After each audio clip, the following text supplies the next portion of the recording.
अस्सलाम वालेकुम बच्चों। जैसे कि हम लोग कल से जो है वो हमने वज़ीर आज़म की पावर्स जो है वो डिस्कस कर रहे थे, टॉपिक शुरू किया हुआ था। आज हमें पढ़ना था उसकी कानून साज़ी की पावर्स में अमूर ख़ारजा के ताल्लुकात, यानी फ़ॉरेन अफेयर्स के ऊपर जो है वो वज़ीर आज़म की क्या क्या पावर्स हैं। 2010 में 1973 के आइन में की गई 18वीं तरमीम के तहत वज़ीर आज़म ख़ारजा पॉलिसी मुरतब करता है। चूँकि वो काबीना का सरबराह है, इसलिए वज़ीर ख़ारजा वज़ीर आज़म की मर्ज़ी से ख़ारजा पॉलिसी तय करता है।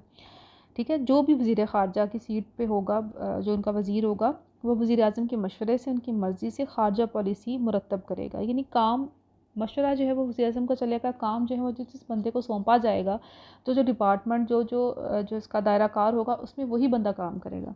वज़ीर ख़ारजा वज़ीर आज़म के मातहत होता है, वो वज़ीर आज़म के मशवरे पर अमल करता है। जैसा जो है वो आपका प्राइम मिनिस्टर कहेगा, वैसे ही उसका जो है वो जो फॉरेन मिनिस्टर होगा वो वैसे ही काम करेगा। उसके बाद लीडर ऑफ हाउस है पाकिस्तान में वज़ीर आज़म के ओहदे पर वही शख्स फायज़ रहने का हक़ रखता है जो कौमी असम्बली में पार्टी का सरबराह और कायदे-ए-वान होता है। वज़ीर आज़म मुंतखब होने के बाद वो अपनी पार्टी के मंशूर और मंसूबों के मुताबिक अमल पैरा होने की कोशिश करता है और अपने साथियों की मदद से कारोबार हुकूमत को संभालता है या चलाता है। ठीक है, जो कायदे-ए-वान यानी लीडर ऑफ द हाउस होगा वो आपका प्राइम मिनिस्टर है। उसके बाद रिप्रेजेंटेशन ऑफ जो है वो नेशन है, यानी कौम का नुमाइंदा जो है उसकी नुमाइंदगी भी वज़ीर आज़म करता है। चूँकि वज़ीर आज़म कौम का मुंतखब नुमाइंदा होता है, इसलिए कौम इसको इज़्ज़त और तौक़ीर की निगाह से देखती है और बैनुल-अक़वामी सतह के दौरों पर जाते हुए अपनी कौम के अहम नुमाइंदे की हैसियत से जाना पहचाना जाता है। यानी रिप्रेजेंटेटिव है हमारा पाकिस्तान का वज़ीर आज़म जब 5 साल के बाद बदलता जो भी आएगा, तो वो आपकी कौम को रिप्रेजेंट कर रहा होता है, वो हमें रिप्रेजेंट कर रहा होता है, हमारी सकाफ़त को रिप्रेजेंट कर रहा होता है। जब कभी भी वो कहीं किसी दौरे पे बाहर जाते हैं या कोई भी इनके एग्रीमेंट्स हो रहे होते हैं, तो उनके पीछे उनकी कौम खड़ी होती है। ठीक है, तो ये प्रेजेंटेशन जो है वो एक जो है वो मेन पावर होती है वज़ीर आज़म के पास, जो उसको वो यूज़ कर रहा होता है। उसके बाद वेलफेयर ऑफ़ द पीपल है, वज़ीर आज़म अवाम का नुमाइंदा और कायद होता है, इसलिए वो अवाम की फ़लाह बहबूद के लिए हमेशा अपनी काबीना समेत मसरूफ़ अमल रहता है। इस सिलसिले में वो अवाम की शिकायत का अज़ाला भी करता है, सदर की हिदायत पर तरक्याती कामों का इजरा करता है ताकि अवामी मसाइल जल्द अज़ जल्द हल हो सकें। नेक्स्ट हमारा टॉपिक है अब प्रोविंशियल ऑटोनॉमी यानी सूबाई खुद मुख्तारी। ये पूरा कंप्लीट क्वेश्चन होगा और बहुत इंपॉर्टेंट क्वेश्चन है। ठीक है, 1973 के कॉन्स्टिट्यूशन के मुताबिक पाकिस्तान में वफाकी तर्ज़ हुकूमत राइज है। ठीक है, 1973 का जो आइन इम्प्लीमेंटेड है पाकिस्तान में, उसके अकॉर्डिंग आपका वफाकी तर्ज़ हुकूमत जो है वो कॉन्स्टिट्यूशन के अंदर, मुल्क के अंदर जो है वो नाफिजुल अमल है। पाकिस्तान के आइनसाज़दारों को हमेशा इस मसले का सामना रहा कि बाद सूबों की तरफ से किए जाने वाले बहुत वसी एतराज़ात और ख़ुद मुख्तारी के मुतालबात को पूरा करते हुए पाकिस्तान की वहदत और सालमियत के तकाज़ों के मुताबिक ऐसा आइन मुरतब किया जाए जिसमें मरकज़ को मुनासिब इख्तियारात हासिल हों और बाकी इख्तियारात सूबों को दे दिए जाएँ। 1956 और 62 के जो 2 आइन आ चुके हैं 1973 से पहले, उसमें सूबों को जो है वो दाखिली खुद मुख्तारी जो है वो नहीं दी गई थी, लेकिन 1973 के आइन में जो है वो शिक शामिल की गई और वफाकी तर्ज़ हुकूमत के रूल को फॉलो करते हुए सूबों को कंप्लीट जो है वो दाखिली खुद मुख्तारी का राइट दिया गया। नंबर 1 पे पॉइंट है हमारा वफाक की नौइयत। ठीक है, नेचर ऑफ फेडरेशन क्या होगी। 1973 का आइन जो कि नाफिजुल अमल है इस्लामी जनूबी पाकिस्तान में, उसके मुताबिक जो इलाकों की तकसीम है, फेडरेशन की जो तकसीम है वो कैसे होगी। नंबर 1 पे सूबे हैं, पहले ब्लॉक में आपके सूबे सारे आ जाएंगे, इसमें से पंजाब, सिंध, उसके बाद खैबर पख्तूनख्वा और सूबा बलूचिस्तान, ये 4 सूबे आपके एक ब्लॉक में आ जाएंगे। उसके बाद सेकंड ब्लॉक में आपका वफाकी दारुल हुकूमत यानी इस्लामाबाद और उसके मुल्क का जितने इलाके होंगे वो सब हो जाएंगे। थर्ड में आपके वफाकी कबायली इलाके आ जाएंगे। ये 3 जो है वो पोर्शंस में आपकी तकसीम की गई है वफाक की। उसके बाद कानून साजी में हिस्सा है। कानून साजी में अमूर की 2 फहरिस्तें होती हैं। ठीक है, ये एक पूरा प्रोसीजर है कि किस तरीके से इनको डिवाइड किया गया पावर्स को वफाक के अंदर और साथ में आपके सूबों के अंदर। तो वफाकी अमूर की फहरिस्त होगी एक, और दूसरी जो है वो आपकी मुतसल्ला अमूर की फहरिस्त होगी। वफाकी अमूर की फहरिस्त में आपका जो वफाक है, जो वफाकी दारुल हुकूमत इस्लामाबाद है, वफाकी दारुल हुकूमत की जो हुकूमत होगी वो उसमें ऑल इन ऑल होगी। ठीक है, उसमें मरकज़ी हुकूमत का काम है सारा। जो मुतसल्ला अमूर की फहरिस्त यानी सेकंड वाली लिस्ट होगी, उसमें सूबाई और वफाकी हुकूमतें दोनों मिल के अमूर का फ़ैसला करेंगी और बाकी मानदा जितने इख्तियारात हैं वो सारे के सारे सूबों को दे के उनको आज़ाद और ख़ुद मुख्तार बना दिया गया।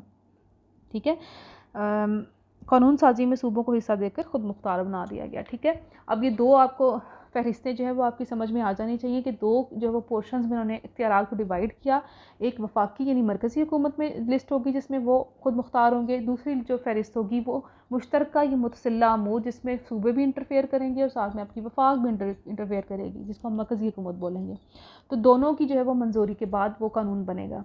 जो बाकी मानदा इख्तियारात हैं जिसमें सूबे ऑल इन ऑल हैं, खुद मुख्तार हैं, आज़ाद हैं, अपनी जो है वो पूरी सिस्टम को चलाने में अपनी प्रोविंस के अंदर उसमें बिल्कुल जो है वो फ्री हैं, जिस तरह से मर्ज़ी जो है वो अपने कानून साजी करें, तो वो तीसरी जो है वो हो जाएगी। इसके बाद इंतज़ामी निज़ाम यानी एग्जेक्टिव सिस्टम कैसे चलाया जाएगा। वफाकी इंतज़ामिया सदर मुमलिकत वज़ीर आज़म और उसकी काबीना पर मुश्तमिल है, जबकि सूबों की इंतज़ामिया में हर सूबे का गवर्नर, वज़ीर आला और उसकी काबीना शामिल है। सूबों और मरकज़ के दरमियान राब्ते का ज़रिया सूबाई गवर्नर है। ठीक है, सूबों में और मरकज़ में राब्ता जो है वो आपके सूबाई गवर्नर के जो है वो थ्रू होगा। वज़ीर आला जो है वो सूबे का इंचार्ज होगा। ठीक है, अपनी हुकूमत का नुमाइंदा भी है और जो है वो ओवरऑल जो है वो पूरे सूबे का जो वो हेड है। ठीक है, अब वज़ीर आला और उसकी काबीना और उसकी जो सूबाई असम्बलियाँ हैं वो अपनी मर्ज़ी से हुकूमत करती हैं किसी भी सूबे के अंदर।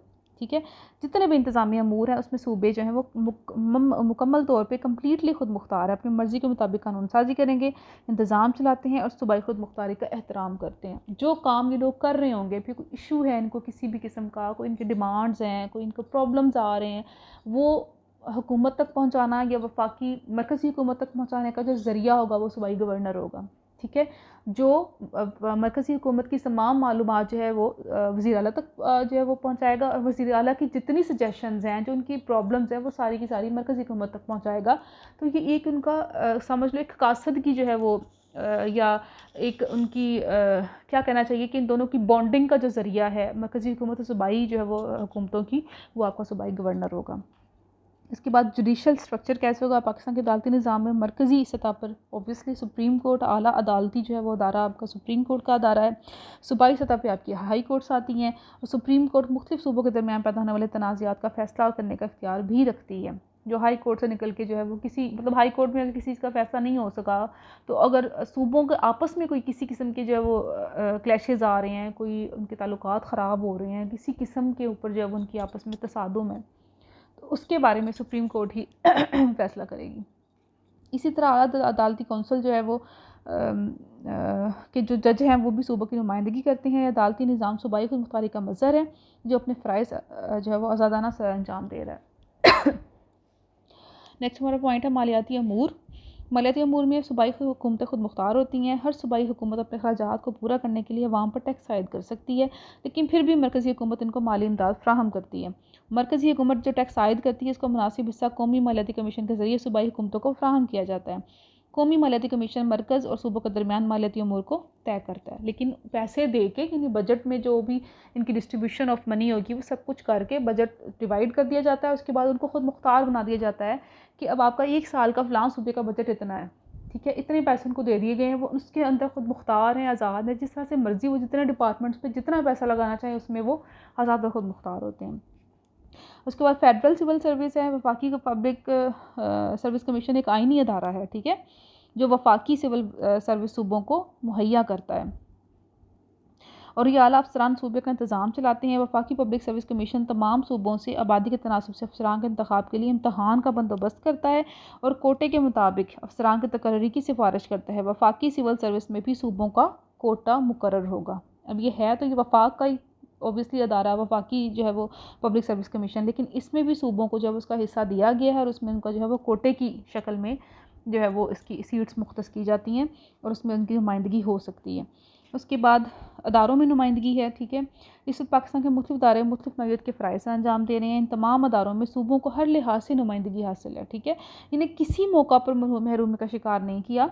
सदर, वज़ीर आज़म, वफाकी वज़रा, सेनेट का चेयरमैन और डिप्टी चेयरमैन, कौमी असम्बली का स्पीकर, डिप्टी स्पीकर, मुश्तरका मफादात की कौंसल, इस्लामी नज़रियाती कौंसल और दिस एंड दैट, बहुत सारी और जो मुख्तलिफ सूबों से चुने जाते हैं। इनके जो अरकान हैं वो डिफरेंट जो है वो प्रोविंसेस से लिए जाते हैं, जिसमें तमाम सूबों की नुमाइंदगी हो जाती है।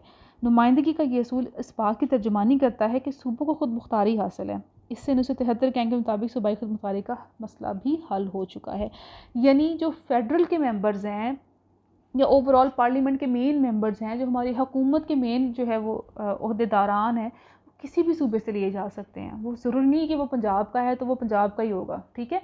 वो जैसे अब इमरान खान की हुकूमत चल रही है तो आपको पता है कि वो पठान है, ठीक है। वो पंजाब से उसका क्या जो वो रिलेशन है नहीं था। नवाज शरीफ की हुकूमत रही है तो वो पंजाब को जो है वो रिप्रेजेंटेशन जो है वो कर रहा था। ऐसे ही जो है वो ये जो है वो पठानों की रिप्रेजेंटेशन हो रही है।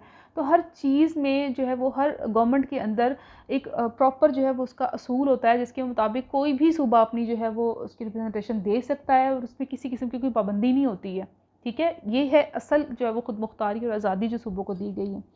उसके बाद कंप्लीट प्रोविंशियल ऑटोनॉमी है। सूबों को मज़ीद बाख्तियार बनाने और सूबाई खुद मुख्तारी देने के लिए अब तालीम, सेहत, ज़राअत, अदलिया, ज़ाब्ता दीवानी और ज़ाब्ता फ़ौजदारी और सालसी के कवानीन में वफाक का दायरा अख्तियार ख़त्म कर दिया गया है और सूबे इन मामलात में मुकम्मल तौर पर आज़ाद और ख़ुद मुख्तार हैं। ये वो तमाम डिपार्टमेंट्स उन्होंने बता दिए जिसमें जो वो पहले वफाक की इंटरफेरेंस होती थी, अब इनको मुकम्मल तौर पे आज़ाद कर दिया गया, ठीक है। हर जो है वो डिपार्टमेंट किसी भी सूबे का उसमें वो आज़ाद और ख़ुद मुख्तार है। और ये ज़रूरी नहीं होता, जैसे पंजाब के डिफरेंट एजुकेशन डिपार्टमेंट ही हमारा लगा लो, हमारे जो रूल्स एंड रेगुलेशंस पंजाब के अंदर हैं वो सरहद में नहीं होंगे, ठीक है। वो खैबर पख्तूनख्वा में नहीं है, वो सिंध में नहीं होंगे, वो हमसे डिफ़र कर रहे होंगे, इसलिए कि हम लोग अपने तरीके से सिस्टम को चला रहे हैं, वो सूबा जो है वो अपने तरीके से सिस्टम को चला रहा है। तो इसी को हम लोग कहते हैं कि ये आपकी सूबाई खुद मुख्तारी और आज़ादी है। ये कंप्लीट टॉपिक आज आपका हो गया सूबाई खुद मुख्तारी का। कल इंशाल्लाह हम लोग सुप्रीम कोर्ट ऑफ पाकिस्तान के बारे में जो वो डिस्कस करेंगे, और कल तक के लिए इंशाल्लाह हाफिज़। अब प्लीज़ इसको जो है वो जितना हो चुका है इसको प्लीज़ तरीके से याद कर लें।